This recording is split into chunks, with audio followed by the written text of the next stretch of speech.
मौजूद है हरलाखी में और हरलाखी का माहौल क्या है जानने का थोड़ा सा हम कोशिश करते हैं, क्योंकि हरलाखी में बड़ा ध्रुवीकरण की राजनीति होती है। और क्या इस बार ध्रुवीकरण की राजनीति टूटेगी, क्योंकि कई सारे आरोप जो है लगातार लगते रहे हैं शब्बीर अहमद पर भी कि वे खड़ा होते हैं तो महागठबंधन के प्रत्याशी चुनाव हार जाते हैं। दूसरी बार नामांकन किया निर्दलीय प्रत्याशी के रूप में। तो इस सवाल का जवाब हमने हालांकि इंटरव्यू उनका लिया कि कैसे उस ध्रुवीकरण को वो तोड़ेंगे। और दूसरा जो सबसे बड़ा सवाल है कि लगातार 10 वर्षों से सुधांशु शेखर इस क्षेत्र के विधायक हैं, क्या कुछ किया क्षेत्र में, क्यों जनता नाराज है। पिछले बार भी काफ़ी नाराज था, लेकिन आलू प्याज ने उन्हें जिता दिया। मुखिया जी, आप ही के पंचायत में आलू और प्याज ने सुधांशु को जिता दिया। जी बिल्कुल।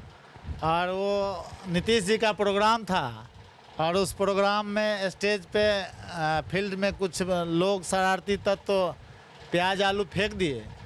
इसके चलते थोड़ा सा वो चूँकि फेंकने वाले यादव समुदाय के थे तो थोड़ा सा वोट बटोरने में उनको सहूलियत हो गई और जीत गए। तो क्या लगता है इस बार फिर यादव समुदाय के लोग आलू प्याज नहीं ना फेंकेंगे? नहीं, यादव समुदाय के लोग इस बार पूरा मन बना लिए हैं कि अपना वोट खराब नहीं करेंगे इस बार। और यादव समुदाय के लोग देखिए, पिछली बार भी शब्बीर साहब जो है 28,000 वोट लाए और महागठबंधन का खेल शब्बीर साहब ने नहीं खराब किया। उससे पहले ही पूर्व में 2015 में ही खराब हो चुका है एक बार। लेकिन शब्बीर साहब ने इसके बाद लगातार जनता के बीच में बने रहे और जनता के सुख दुख में कंधा मिला के उन्होंने चलने का काम किया और आज तक चलते आ रहे हैं। कोई विधायक या कोई कैंडिडेट हार जाते हैं, फिर 5 साल वो पब्लिक फील्ड में नज़र नहीं आते हैं, लेकिन वो पूरे हरलाखी में एक शब्बीर ही ऐसा नेता है जो लगातार चुनाव हारने के बाद जनता के बीच में बना है और आज तक भी जनता के साथ लगाव है। चाहे वो हॉस्पिटल का मामला हो, चाहे दिल्ली एम्स का मामला हो, थाना हॉस्पिटल या अनुमंडल कोर्ट का मामला हो, लगे रहते हैं। और जो भी लोग उनको एक बार फ़ोन करते हैं ज़रूर उनके सामने उनके दरवाजे पे मदद के लिए खड़े होते हैं। तो जो भाजपा की राजनीति रही है, ध्रुवीकरण की राजनीति, उसको तोड़ दीजिएगा। देखिए, यहाँ पे इस बार हरलाखी में चूँकि जो सुधांशु शेखर विधायक हैं, लगातार 10 बार दो पंचवर्षीय से विधायक हैं। पिछली बार उनका जो अपना सरजमीन में था, पहली बार था। लोगों ने बहुत उनको कहा कि इस बार बउआ विधायक हैं, 5 साल इनको सीखने में लग गया। लेकिन ये जो 5 साल उन्होंने बिताया है, बिल्कुल पिता के नाम पे उनको जीत मिली है और महागठबंधन नहीं, एनडीए के नाम पे उनको जीत मिली और उसको संभाल नहीं पाए। वो हरलाखी में वो युवा थे और उनको इस 5 साल में और 10 साल के राजनीति में उनको हरलाखी में ऐसा अपना छाप छोड़ना चाहिए था कि एक बार सुधांशु के नाम से यहाँ के दबे कुचले दलित शोषित वंचित एक एक परिवार उसके नाम का आवाज़ उठाता। लेकिन आज आप किसी ही पंचायत में चले जाइए, 2 आदमी नहीं होगा। उनका अपना जात जो महतो समाज कुशवाहा समुदाय से बिलोंग करते हैं, उसमें भी आप 10 कुशवाहा से पूछिएगा तो 8 कुशवाहा उसके विरोध में ही बोलेंगे। ऐसा उन्होंने राजनीति अपना खराब कर लिया है। क्या नाम हो गया? जी, मेरा नाम हरिशंकर प्रसाद हुआ। क्या लग रहा है इस बार, क्या माहौल है? माहौल जनता ही आगे है।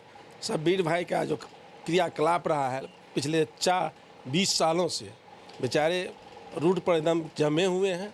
हार जीत तो लोग अलग बात है, हारने के बावजूद भी कभी उन्होंने क्षेत्र नहीं छोड़ा। आपने पूछा हमारे मुखिया जी से यादव समाज से क्या हाल है, आलू प्याज नहीं फेंक। इस बार यादव समाज शब्बीर भाई के लिए गुलाब फेंक रहे हैं। तो इस बार लग रहा है जो ध्रुवीकरण का ठप्पा लगा हुआ हरलाखी पर, उसको तोड़ दीजिएगा। हरलाखी में ध्रुवीकरण कभी नहीं हुआ। हरलाखी में ध्रुवीकरण के नाम पर सुधांशु शेखर कभी नहीं जीता। आपने अच्छा बताया, आलू प्याज की घटना हो, सिर्फ हरलाखी नहीं, पिछला सीमांचल का जितना भी क्षेत्र था उसमें सब में प्रभाव पड़ा, जिसके चलते महागठबंधन हार गया उस चुनाव। शब्बीर भाई तो उस समय भी जीते हुए थे, लेकिन महागठबंधन टिकट देने में हमेशा खेला किया यहाँ पे, जिसके चलते हार हुई है। अच्छा, पिछले बार जो है, क्या नाम है चाचा जी आपका? शिव कुमार यादव। अच्छा, पिछले बार जब टिकट मिला था शब्बीर अहमद को तो राम मसीह जी चुनाव लड़ गए, 20-22 हज़ार वोट ले लिए, तो इससे बसंत कुशवाहा चुनाव जीत गए। तो क्या इस बार यादव समुदाय का जब वोट है बटेगा? बटेगा। कहाँ बटेगा, किस में जाएगा? आधा महागठबंधन में जाएगा। जाएगा। और बाकी वोट? बाकी वोट आधा किस में जाएगा? जब आधा बढ़ के जाएगा महागठबंधन में, तब आधा किस में जाएगा? आधा बहुत बहुत सारे कैंडिडेट है उसमें जाएगा बहुत। हाँ अभी निर्दल आपका समर्थन किसके साथ है? मेरा समर्थन महागठबंधन के साथ है। महागठबंधन के साथ में। आपका क्या नाम हो गया? शिव किशोर महतो। जब महतो जी, आपका तो कैंडिडेट है सुधांशु शेखर जी, क्या लग रहा है महतो जी के साथ में अन्याय किया है क्या? हाँ 10 साल से वो ने कोयरी को मानहानि किया है, कोयरी के नाम पर वोट दिए हैं और हम लोगों को वो मानहानि करके गया है। वो उसके राजनीति में रोड हमारे गांव में कोई विकास ही काम में, अगला बार हम लोगों ने उसको 3600 वोट दिए थे और एमकी बेर एक भी वोट उनको वोट में बहुत कटौती आएगा। कुशवाहा समाज उससे नाराज है। मुझे लगता है कुशवाहा के नाम पे वोट लेते हैं लेकिन आते नहीं है। नहीं कुशवाहा को न चिंता न कुशवाहा एमकी बेर उसको चिन्हेगा। कुशवाहा ने उनको बोल दिया है कि तुम बावन भूमिहार को दिया पुता है, जाओ। लगे लगातार जो है हम हरलाखी विधानसभा क्षेत्र में कैंपेनिंग करने की कोशिश करते हैं और जानने का प्रयास कर रहे हैं क्या सबीर अहमद को सिर्फ इसलिए रिजेक्ट कर दिया जाए कि मुस्लिम और कैंडिडेट हैं इसलिए, या फिर वो अच्छे व्यक्ति हैं उसके आधार पे भी यहाँ पे वोटिंग होगी। शिवचंद्र मिश्रा जी एक उदाहरण है हरलाखी में, जो महज एक परिवार है उस पंचायत में, गंगौर पंचायत है जहाँ से मुखिया चुने जाते हैं। मुस्लिम की बड़ी आबादी है, 1200 से 1300 वोटर मुस्लिम वोटर हैं, वहाँ पे चुने जाते हैं। क्या लगता है कि जो सौहार्द आपके पंचायत में आपको जिताने में दिखता है वही सौहार्द सबीर अहमद में दिखेगा?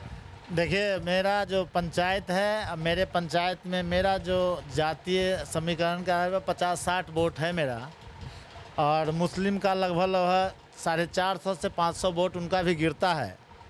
बाद बाकी हमारे यहाँ जातीय फैक्टर नहीं है, वो जातीय फैक्टर को हमने वहाँ पे तोड़ दिया है।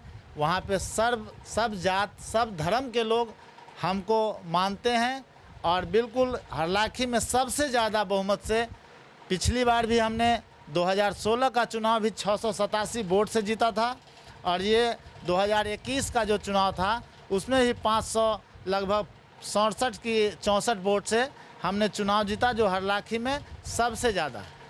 तो हमारे यहाँ जातीय फैक्टर कोई नहीं काम करता। हमारे यहाँ विकास की राजनीति होती है, मान सम्मान की राजनीति होती है, सबका मान सबका सम्मान हम करते हैं और वहाँ पे कोई जातीय फैक्टर नहीं है कि हम अमुक जात के हैं, ये हमको ये नहीं किया तो वो नहीं किया, ये सब नहीं होता है। उसी तरह से इस बार हरलाखी में कोई जातीय फैक्टर काम नहीं करेगा। सबीर साहब के साथ सब जाति सब धर्म के लोग हैं और निश्चित रूप से सबीर साहब इस बार बहुत मतों से चुनाव जीतेंगे। देखना होगा कि सबीर अहमद का चुनावी रिजल्ट क्या होता है, ये तो आने वाला वक्त बताएगा। फिलहाल यहाँ पे कैंपेनिंग में इतना ही।